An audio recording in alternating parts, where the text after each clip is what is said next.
ठीक है, first class है इंट्रोडक्टरी मैक्रो। आप फर्स्ट शीट पे इंफॉर्मेशन लिखिएगा। ये इंफॉर्मेशन उनके लिए जो ऑनलाइन क्लास ज्वाइन कर रहे हैं। ठीक है, first class for introductory macro.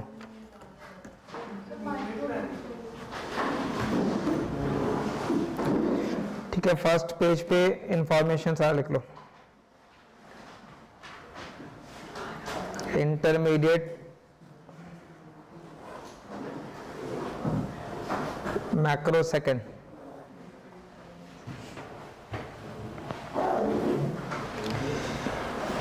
ठीक है, कंटेंट के फॉर्म में दे रहा 4 units.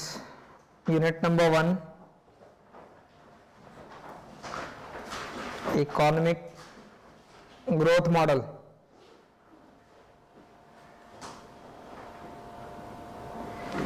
Within economic growth model, one model of economic growth is a solo model.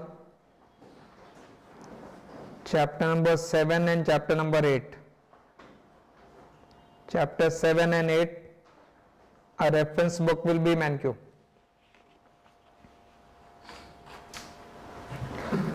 After solo model, alternate model of economic growth is Harrod's model. वैसे popularly ये Harold Domar model के form में भी है, but आपको mainly Harrods model करना है। Reference book complete chapter नहीं है, अमर सेन की एक रीडिंग है, उसके 7 पेजेस है। And third model of economic growth will be Romer model, that will be from chapter number 4 and chapter number 5। Chapter number 4 and 5 a reference book will be Jones।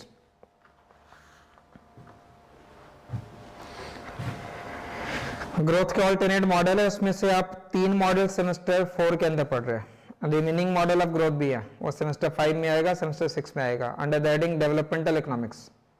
ठीक है, तो मैक्रो का जो branch out होगा semester 5 में बाहर, that will B developmental economics. उस development economics का पार्ट 1 पार्ट 2 सेमेस्टर 5 और 6 का पेपर होगा।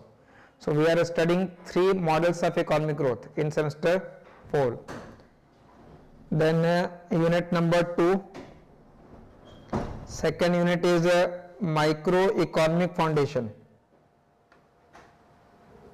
Microeconomic foundation for macroeconomics है ये। Microeconomics is the base for macroeconomics. So in microeconomic foundation there will be 3 sub parts. Within that A, B and C. Part A, consumption. Second part will be investment. And third part is demand for money. Demand for money. Consumption will have different hypotheses. Investment will have different components. And demand for money है different approaches. ठीक है, तो consumption, investment और demand for money को elaborate करेंगे in unit number 2। Then unit number 3, third unit is fiscal policy and monetary policy. Fiscal and monetary policy. Fiscal और monetary policy में chapter number 24, 25 and 26। 24, 25 and 26 from Blanchard. ठीक है, जहां से inflation और unemployment का टॉपिक क्या था। तो सेम बुक का 24, 25, 26 होगा। And in addition to that chapter number 14 and chapter number 15, but उसके सर्टेन पेजेस हैं। And a reference book will be Mishkin।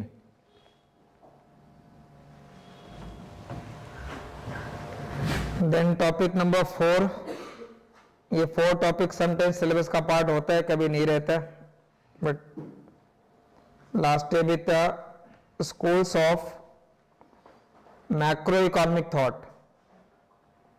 Schools of macro economic thoughts.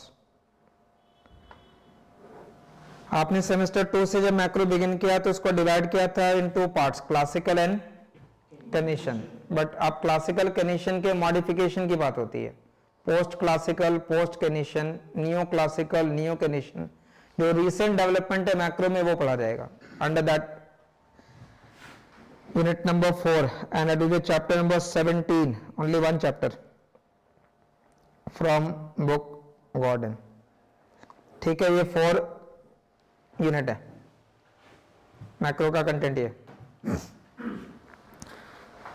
Weightage question का for first unit जो specify कर रहे हैं वो 1 question from unit number 1,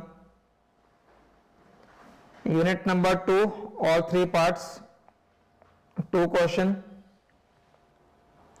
and unit number 3 and 4 combined 1 question, but in total ये 4 question हुए। The 5th question will be from any unit or combination of unit। जो defined weightage हो गया वो 1 question, 2 question and 1 question for 3 and 4। जो 5th question होगा that will be from any unit और combination of various units. In all likelihood ये 2nd question growth model का होता है क्योंकि कंटेंट वहां ज्यादा है। तो 2 क्वेश्चन ग्रोथ मॉडल के, 2 क्वेश्चन माइक्रो इकोनॉमिक फाउंडेशन के, and 1 question from monetary policy, fiscal policy and schools of macro economic thought. ठीक है, फर्स्ट पेज पे अभी जो स्पेस है उसको आप छोड़ देना, इनकेस अगर कोई नोटिफिकेशन आता है, चेंज आता है, वो दोबारा लिख लेंगे। नेक्स्ट पेज से economic growth model, topic number 1।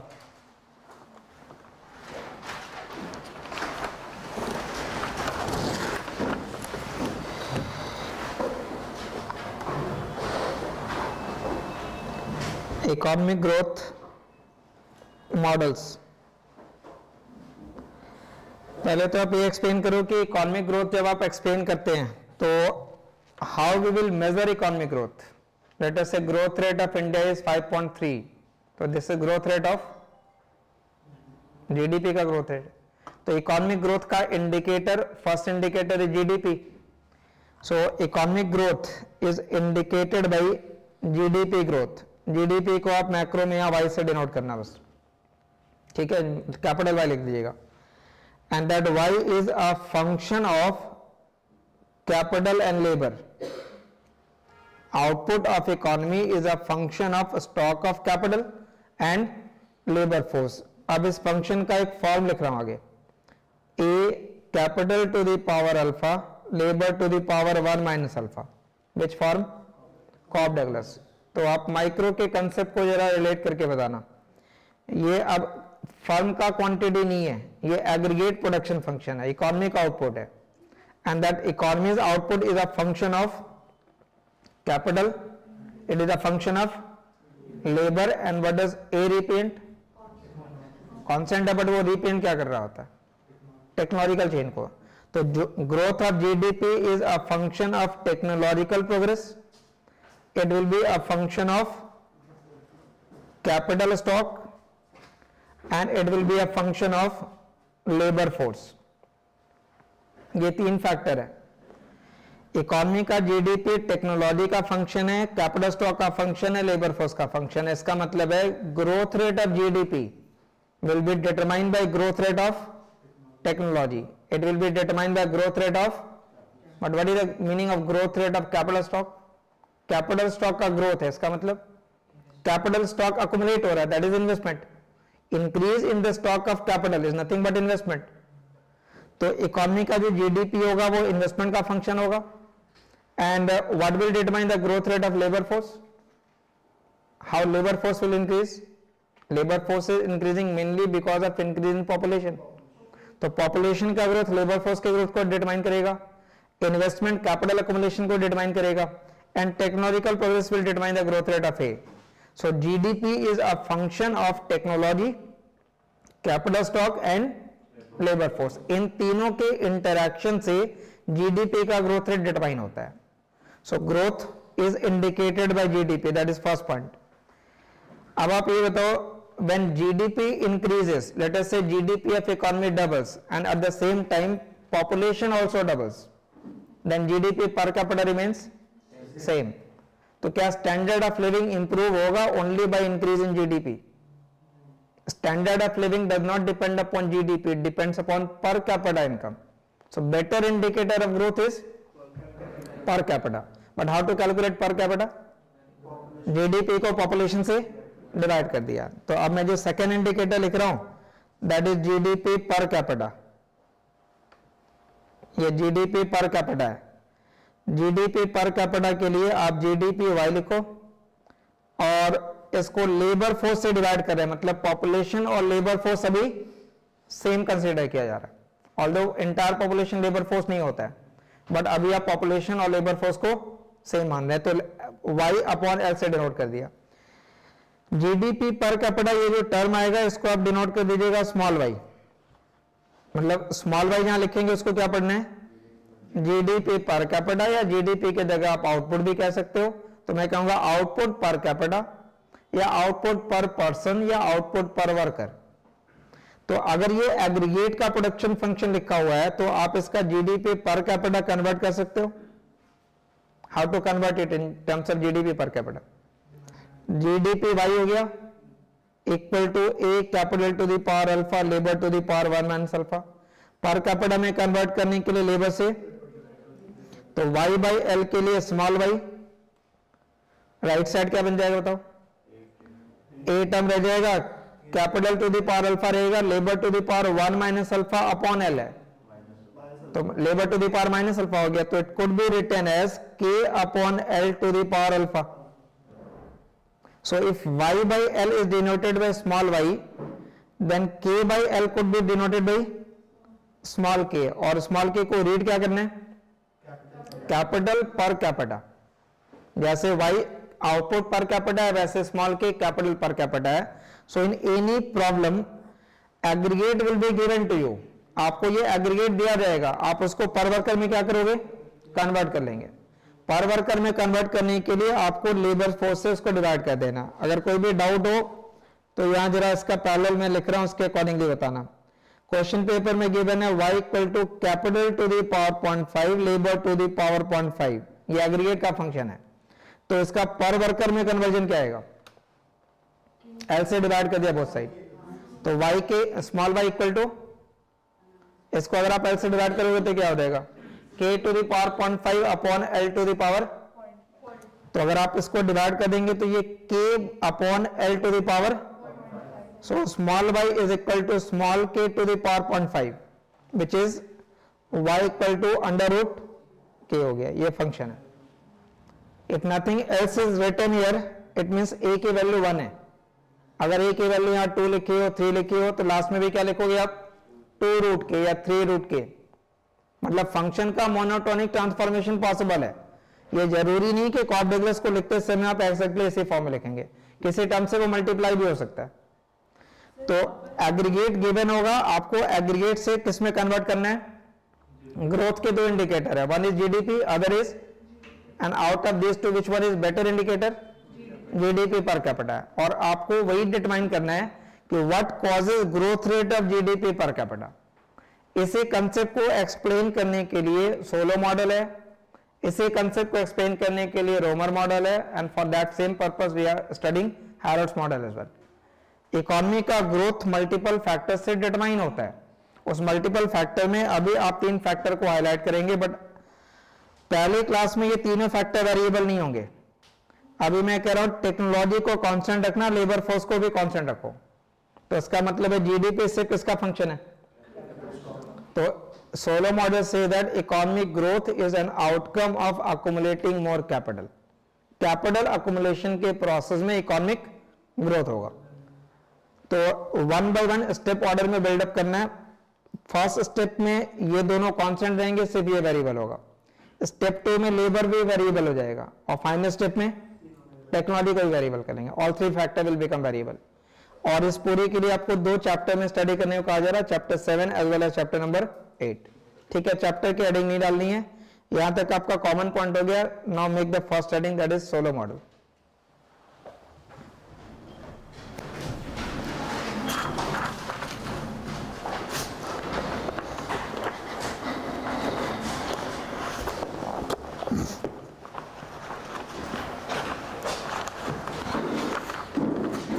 ठीक है, इंट्रोडक्टिव पैराग्राफ लिख लीजिएगा।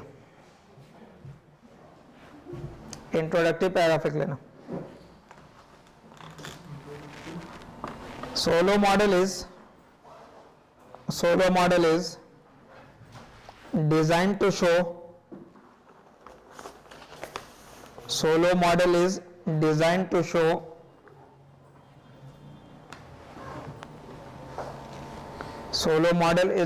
to show how growth in capital stock,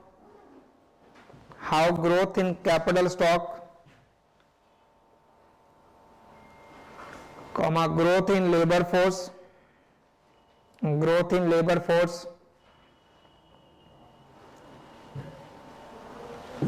and advances in technology.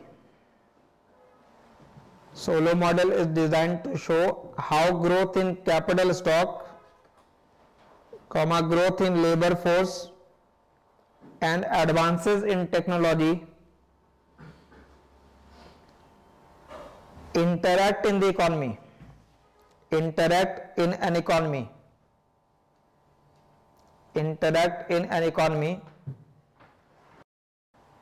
and how they affect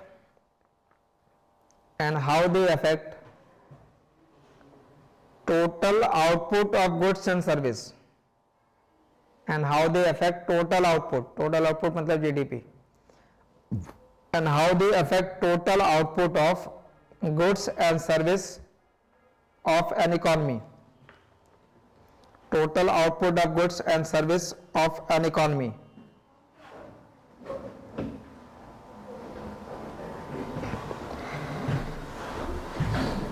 We will build Solo model in a series of steps.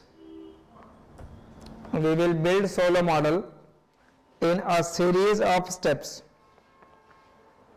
We will build Solo model in a series of steps.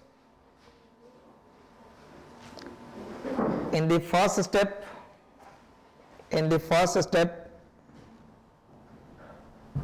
we examine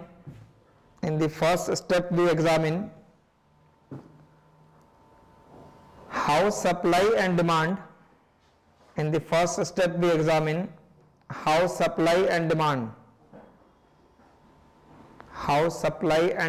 for goods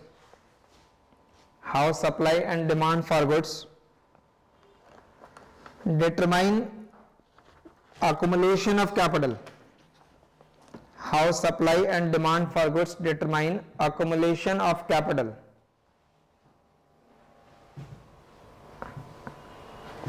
In this step,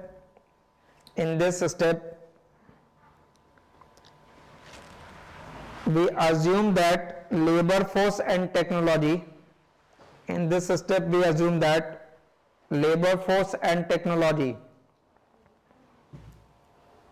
Remains constant. Labor force and technology remains constant.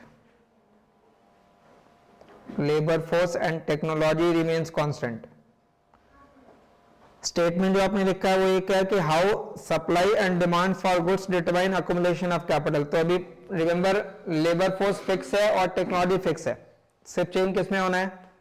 तो how that capital stock accommodation is determined by supply and demand for goods. अब आप briefly short sub heading draw करते जाना, पहले supply side then demand side and then capital accommodation. तो first sub heading है supply of goods. Supply of goods and production function.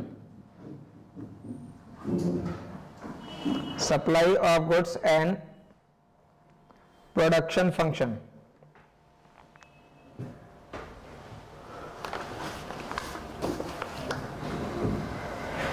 Right done. Supply of goods in Solo model.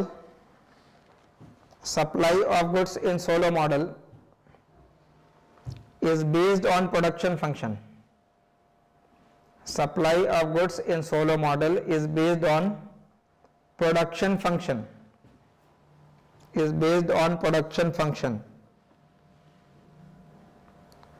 Which states that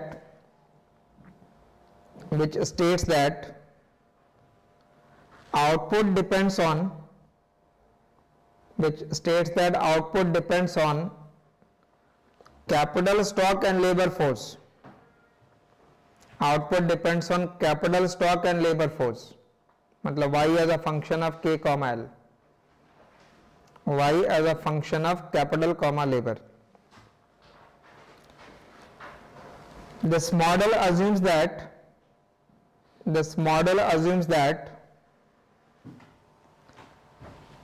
production function exhibit or shows constant returns to scale.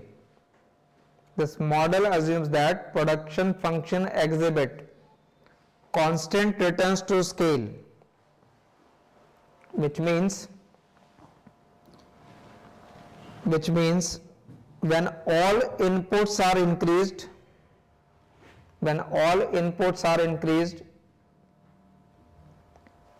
in a given proportion, when all inputs are increased in a given proportion, then output increases in same proportion.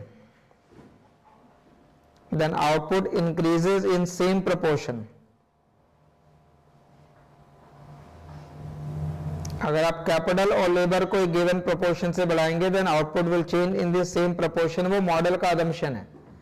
That means if you multiply और increase capital by z times and increase labour by z times then output will also increase by z time. Now if I consider z as 1 by l, then this function could be written as y by l. But what is y by l? Small y और output per capita हो गया. Is a function of, इस z की जगह 1 by l लिखा तो क्या हो गया, ये k by l हो जाएगा, और यहां पे 1 by l लिखा तो ये कांस्टेंट नंबर 1 हो जाएगा. y by l को स्मॉल y डिनोट करेंगे which is a function of small k. 1 was constant number ignored. So y as a function of k. हमने फंक्शन का कोई फॉर्म नहीं लिखा है, y as a function of k लिखा है सिर्फ. लेट अस से वो फंक्शन आता है y equal to under root k. तो अगर y equal to under root k को आप प्लॉट करोगे एक्सिस पे तो कैसे बनेगा, यहाँ पे k का अमाउंट लिख रहा हूँ, यहाँ पे y का अमाउंट लिख रहा हूँ.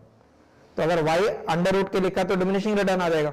मतलब कैपिटल अगर 100 है तो आउटपुट 10 और कैपिटल 200 हो गया तो आउटपुट 20 नहीं होगा, मतलब डबल नहीं होगा. It will have diminishing return. तो डिमिनिशिंग रिटर्न को रिप्रेजेंट करते हुए प्रोडक्शन का फंक्शन बनाया गया. This y is a function of k. और सिर्फ ये बताओ ना, what does slope of this function represent. Function का स्लोप क्या होगा, प्रोडक्शन फंक्शन का जो स्लोप होगा that will B marginal product, because slope निकालने के लिए यू डिफरेंशिएट दैट फंक्शन. तो स्लोप निकालने के लिए जब डिफरेंशिएट करेंगे तो ये marginal product of capital per capita हो जाएगा. And since marginal product is declining therefore slope of this function is declining. तो supply side will be determined from the production function. Model का ये वन पार्ट है, one element है. Supply side is determined by the production function and production function exhibit, remember I am saying constant returns to scale and diminishing return to capital. दोनों consistent है. When you say constant returns to scale it means both factor will be increased, and when it is diminishing return to a factor then only one factor will change.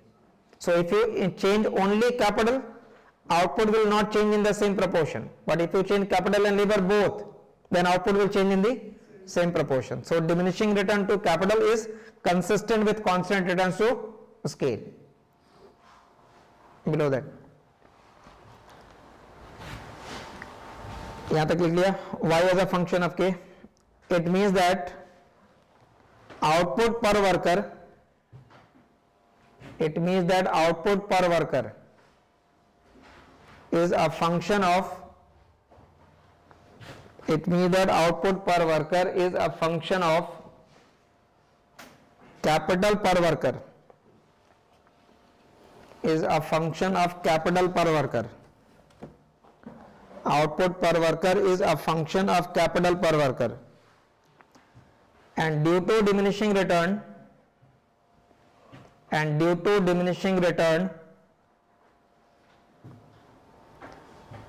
production function gets flatter. Due to diminishing return, production function gets flatter as capital per worker increases.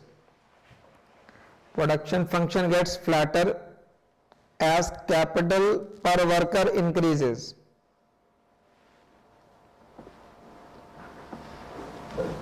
और वहां पे mention करेंगे slope of production function, slope of production function, slope of production function measures marginal product of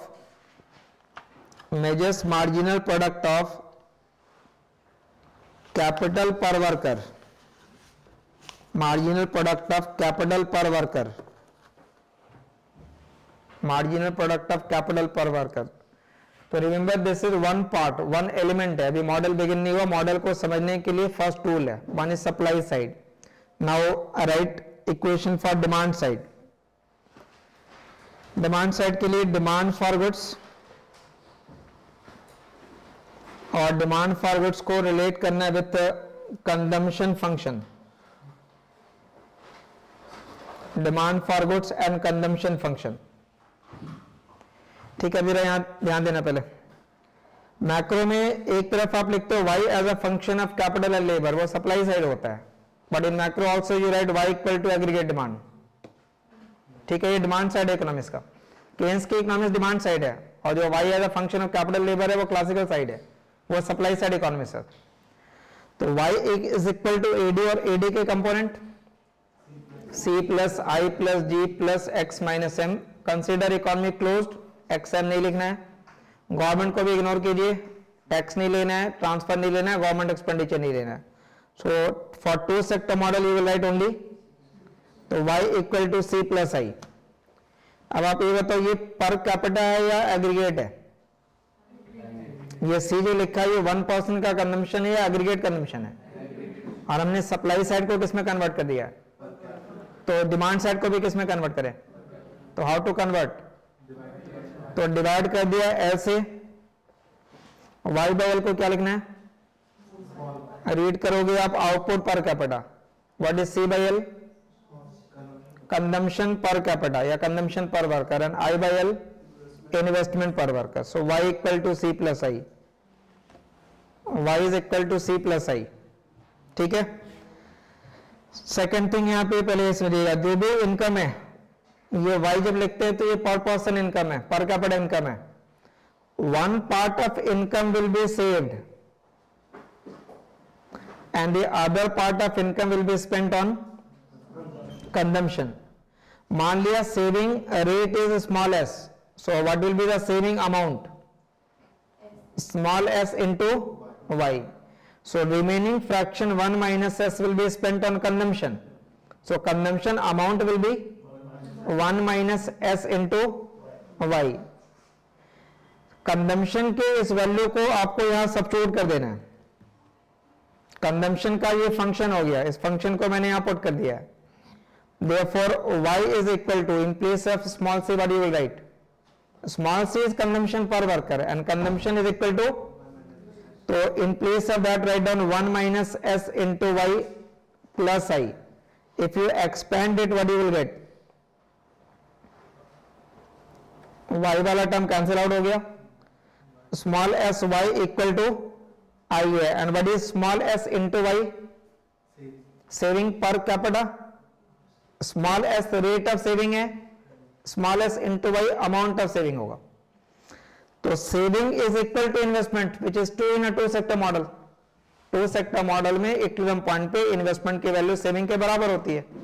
तो जब कभी आपसे कहा जाए ड्रॉ इन्वेस्टमेंट, आप इन्वेस्टमेंट की जगह क्या बनाओगे, सेविंग की लाइन बनाएंगे. Saving is a function of income and income is a function of, income is a function of, y was a function of k. तो आप स्मॉल s और y की जगह क्या ले सकते हो, function of k is equal to investment. तो अब सेम इंफॉर्मेशन को if you try to plot in terms of graph, ये लाइन जब बनाई गई थी तो ये लाइन है y की लाइन है. अब मैं कह रहा हूं draw it for saving line, ये इनकम की लाइन है y, but you have to draw small s into y. तो y को स्मॉल s से मल्टीप्लाई करना है, तो saving will be always part of income, तो that saving line will be below it and that will be written small s into y. So at any given stock of capital, कोई भी capital का stock होगा तो that capital stock will determine income at that capital stock how much is saving, वो saving के function से gap determine हो जाएगा. So what is this gap? Consumption per worker है वो. So that gap between production function and saving function will be consumption function. तो one tool supply side था, second tool आपने demand लिया. Supply side से आपने ये y लिखा है, डिमांड साइड से मैंने अभी ये निकाल रखा है स्मॉल एस इनटू y. ठीक है, तो consumption function and production function are two main elements in order to understand Solow model. ठीक है, y एक्सेस पे आप आउटपुट लिखोगे y, बिकॉज आउटपुट मेजर कर रहा है, एंड सेविंग.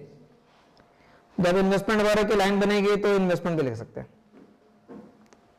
बट जो भी इंफॉर्मेशन सोलो मॉडल में लिखेंगे, ग्राफ में जहां भी प्लॉट हो रहा है, वो सब पर पर्सन है, पर कैपिटा है. तो ये स्मॉल के कैपिटल पर कैपिटा है, small Y output per capita. पूरा का पूरा मॉडल पर कैपिटा के टर्म में एक्सप्लेन किया जा रहा है. ठीक है, सेकंड मॉडल में, पहले सेकंड स्टेप में,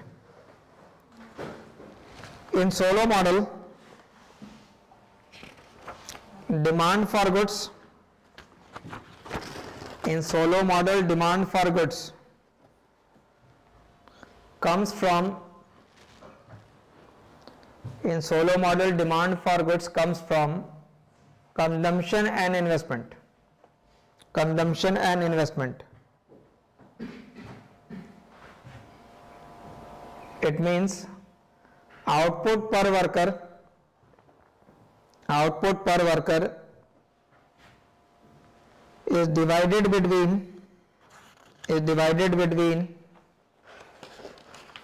consumption per worker and investment per worker. Consumption per worker and investment per worker. मतलब small y equal to small c plus I. Below that, the model assumes that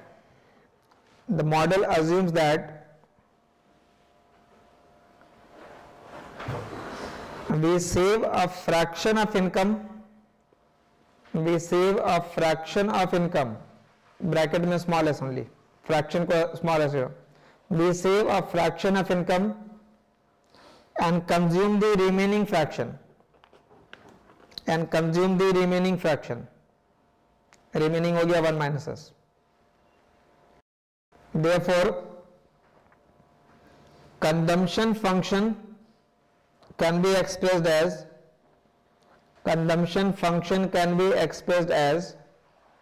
consumption का function हो जाएगा small c equal to 1 minus small s into y. ये लिखेंगे small c equal to 1 minus s into y. Substituting this consumption function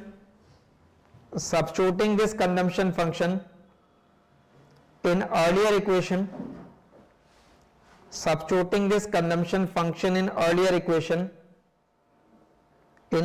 equation, we get दोबारा से step लिख देना, y equal to 1 minus S Y plus I. y cancel out होने के बाद small S y equal to y, यहां तक small S y equal to y.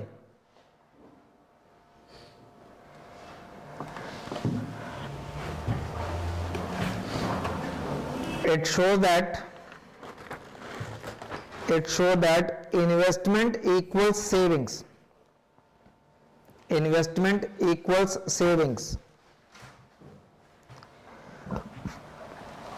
Therefore production function and consumption function are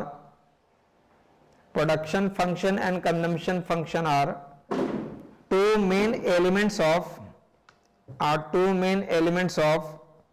solo model.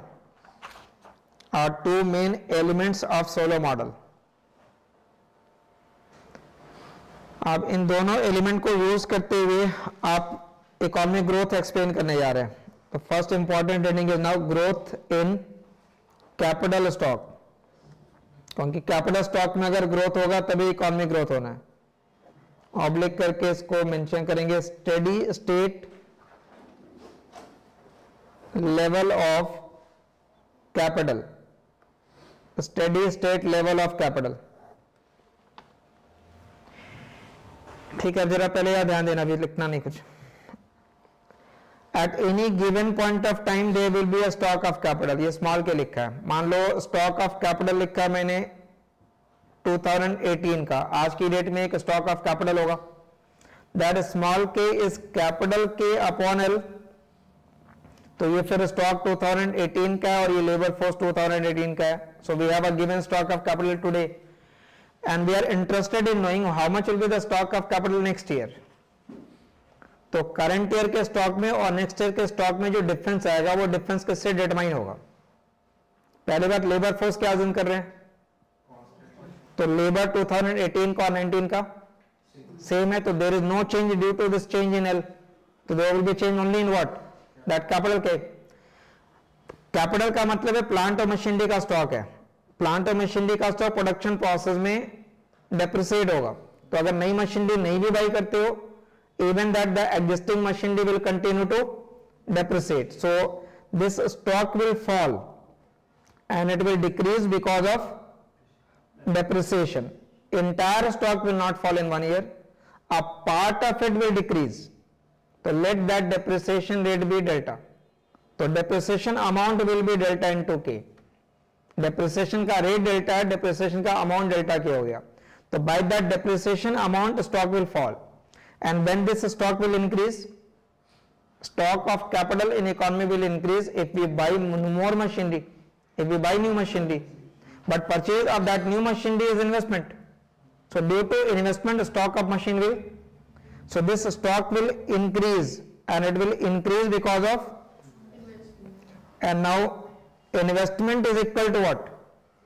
Saving, and saving is, and y is a function of k। Therefore अगर आपसे ये कहा जाए how much is the change in capital stock, तो how to determine the change? Depreciation से घट रहा है, इन्वेस्टमेंट से बढ़ रहा है। तो डेल्टा के कैलकुलेट करने के लिए हमने इन्वेस्टमेंट माइनस डेप्रिसिएशन अमाउंट कर लिया। ठीक है, इन्वेस्टमेंट की जगह लिखा है एस वाई, डेप्रिसिएशन की जगह डेल्टा के, और इस वाई की जगह फंक्शन ऑफ के लिखा है माइनस डेल्टा इनटू के। That will be change in capital stock. अब जरा ध्यान देना, if investment amount is more than depreciation, then stock of 2019 will be higher because investment will increase the stock। if investment is more than depreciation, stock will increase, but if depreciation is more than investment, then so when both are equal, then stock will neither increase, and that state will be called steady state। therefore at steady state, change in capital stock will be equal to 0। steady state पे there is no change, that is why that stock is called steady। तो delta K की जगह आपने ये term substitute कर लिया, smallest function of K minus delta K, और जब आप 0 से इक्वेट करो then just put star mark here. Star indicate करेगा स्टेडी स्टेट वैल्यू के लिए। All stock of capital is not steady state, one stock is steady state। तो steady state के लिए आपने स्टार यहाँ मार्क कर रखा है, तो it could be written as s function of k star equal to delta k star। so s upon delta is equal to k star upon function of that k star। Numerical में आपको इस steady state की value find करनी है, के star की value calculate करनी है अभी। But remember, K star calculate करने के लिए what will be given to you? Rate of saving will be given to you, depreciation rate दिया होगा, के स्टार आपको फाइंड करना है, और फंक्शन की जगह क्या लिखेंगे? जो भी फंक्शन का फॉर्म होगा। अगर फंक्शन का फॉर्म अंडर रूट के है तो वहां पे लिखेगा अंडर रूट के स्टार। फंक्शन का फॉर्म अगर 2 अंडर रूट के है तो फंक्शन की जगह 2 अंडर रूट के लिखेंगे। सेविंग रेट गिवन है, डेप्रिसिएशन रेट गिवन है, के स्टार फाइंड करना है, फंक्शन की जगह फंक्शन का फॉर्म यूज करना है। ठीक है, तो बट रिमेंबर अभी एलिमेंट्री स्टेज पे है, बहुत सारे फैक्टर इग्नोर्ड है अभी, लाइक लेबर फोर्स और टेक्नोलॉजी। अब कैलकुलेट करने से पहले ऐसे आप ग्राफ के अंदर जरा प्लॉट कर लो। एक्सेस पे यहाँ K लिखना है और Y एक्सेस पे मेंशन होगा डेप्रिसिएशन एंड इन्वेस्टमेंट। ठीक है, तो बताओ डेप्रिसिएशन की लाइन क्या होगी? डेप्रिसिएशन है delta K, that depreciation rate is constant. तो जैसे जैसे कैपिटल का स्टॉक बढ़ता जाएगा डेप्रिसिएशन का अमाउंट, सो डेप्रिसिएशन की जो लाइन बनेगी वो स्ट्रेट लाइन होगी, that line will be delta into K। What is slope of that line? Delta, depreciation rate. And now draw investment. Investment का मतलब क्या ड्रॉ करना है? Saving, and saving small S Y वाली line. तो जो function बनाया था वो लाइन नहीं बनानी है, उसके नीचे वाली लाइन बन रही है, स्मॉल एस वाई वाली लाइन है ये, जहां पे इन्वेस्टमेंट और डेप्रिसिएशन इक्वल होगा, that stock will be called steady state. ये इकोनॉमी का steady state stock of capital है। ठीक है, अब जरा इस ग्राफ को रीड करेंगे। What is the significance of that steady state? मान लो स्टॉक ऑफ कैपिटल स्टेडी से कम है, स्टॉक ऑफ कैपिटल स्टेडी से कम है। ठीक है, इधर रेफर कीजिएगा। When stock of capital is K1, then at that stock depreciation will be less and investment will be more. At that stock of capital depreciation is less, investment is more. So when investment will be more than depreciation, then stock will increase. So next period stock will increase, it will be higher and it will continue to increase till it reaches. But if stock is more than steady state, then amount of depreciation will be more and investment will be less. So due to lower investment, stock will, so that stock will continue to change so that economy reaches, and therefore this steady state is called long run equilibrium. Steady state economy का long run equilibrium होता है. So once economy reaches that steady state, there will be no further change. So how much is growth at a steady state? How much is growth at a steady state? At a steady state तो कोई growth नहीं हो रहा, there is no change.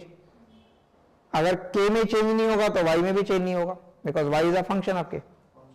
तो remember at a steady state there is no growth, but also remember we have ignored two factors, labor force and technology. वो जब add करेंगे तो कंसेप्ट चेंज हो जाएगा। अभी हमने बाकी फैक्टर को इग्नोर करके किया हुआ है, तो आप इसको कैलकुलेट कर सकते हो न्यूमेरिकल में। K स्टार की वैल्यू, फंक्शन गिवन होगा एग्रीगेट का, बाकी सेविंग रेट, डेप्रिसिएशन रेट वगैरह गिवन होगा, and you have to calculate that rate. ठीक है, न्यूमेरिकल दे रहा हूं, पहले यहां तक का डिस्क्रिप्शन कर लो। Write down first. At any moment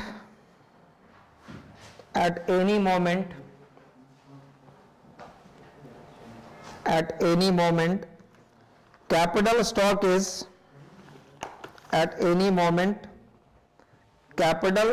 is an important factor. At any moment capital stock is an important factor that determines output of the economy.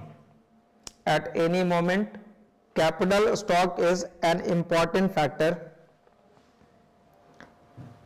that determines output of an economy.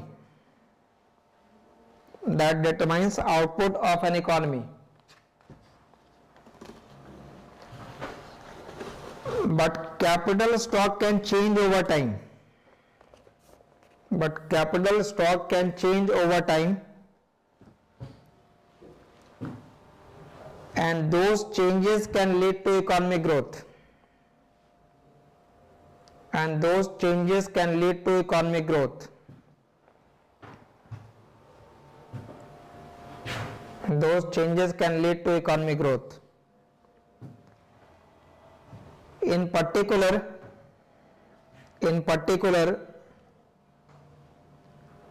two forces influence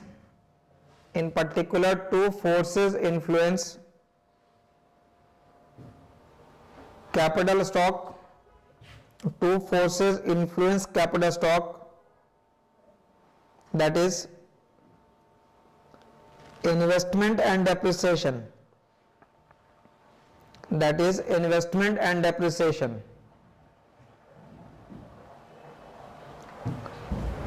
Investment refers to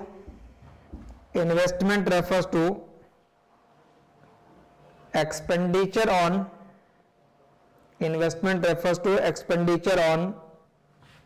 new plant and equipment,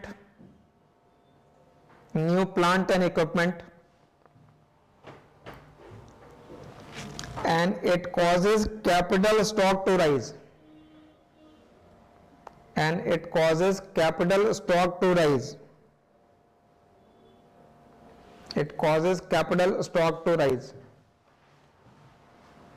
Full stop. Depreciation refers to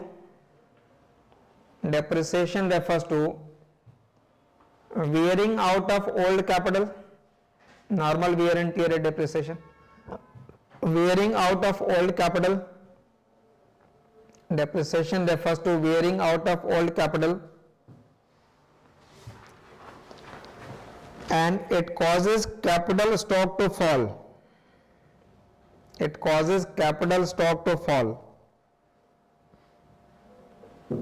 Therefore, change in capital stock is determined by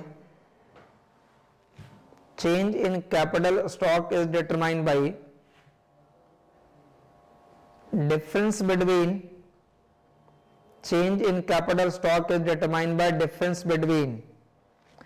investment and depreciation.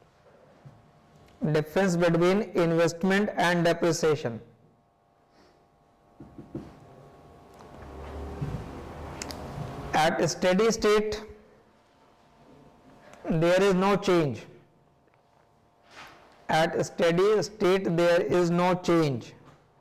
In capital stock. At steady state, there is no change in capital stock, because investment is equal to depreciation. मैंने सारे parameter same लिए हैं including depreciation. तो delta K की value ये है. मान लेते हैं कि इंडिया का रेट ऑफ सेविंग 30% है.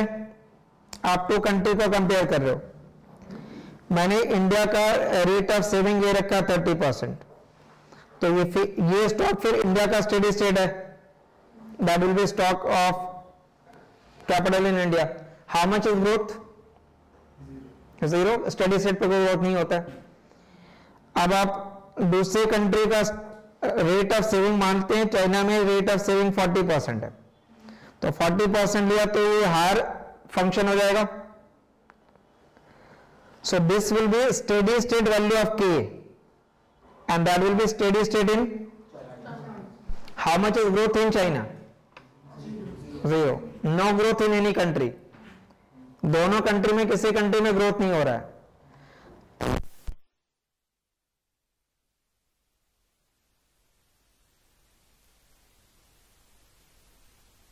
पे we have only level effect and not growth effect. The level of GDP will be different, but there will be no difference in growth rate because there is no growth in any country. At a steady state कोई growth, steady state पे अभी तक क्या रखेगा, यहाँ तक के concept में steady state पे growth नहीं है. But still again I am repeating, two factors have been left out, population and technology. जब वो सारे factor add हो जाएंगे तो even at steady state there will be growth. ठीक है, तो वो factor जब add करेंगे तो steady state के ऊपर भी growth हो जाएगा. तो बस यहां तक का डिस्क्रिप्शन एक पैराग्राफ इसके नीचे लिख लीजिए. How savings affect growth.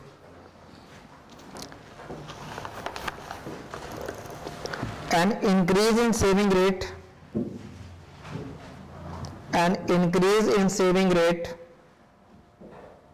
imply that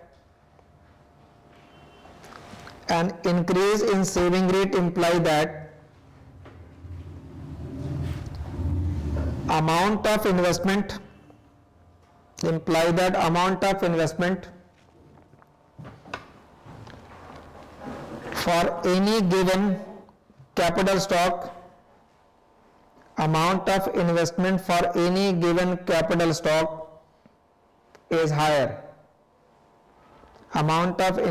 for any given capital stock is higher. Therefore it shifts saving function upward. it shifts saving function upward.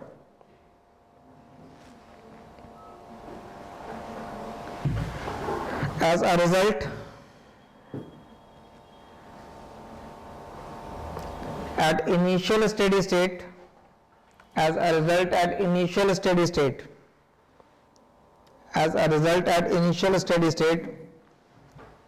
investment exceeds depreciation.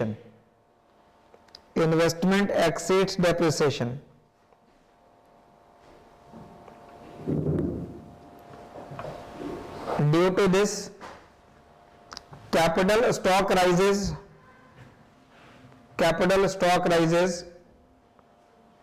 and economy attains higher level of steady state.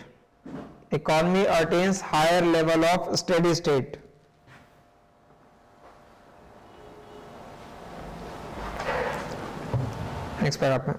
Solow model show that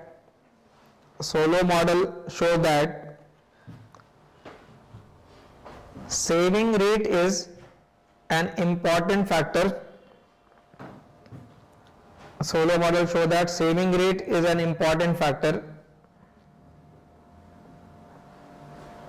that determine steady state capital stock. Saving rate is an important factor that determine steady state capital stock.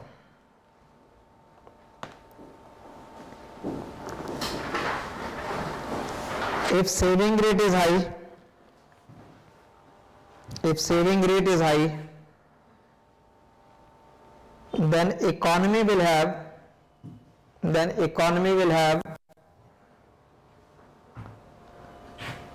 large capital stock.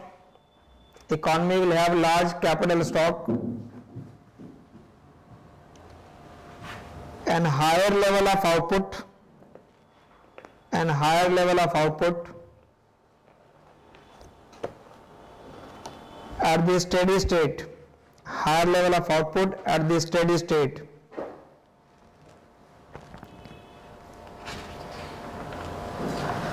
Although higher saving rate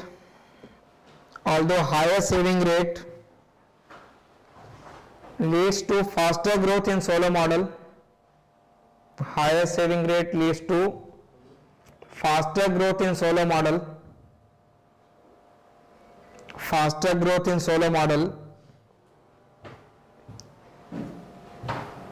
it is only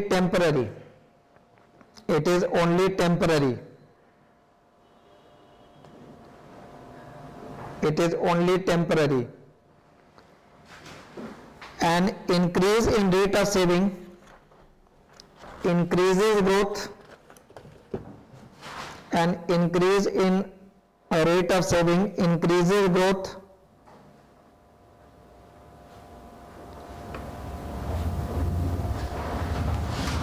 Only until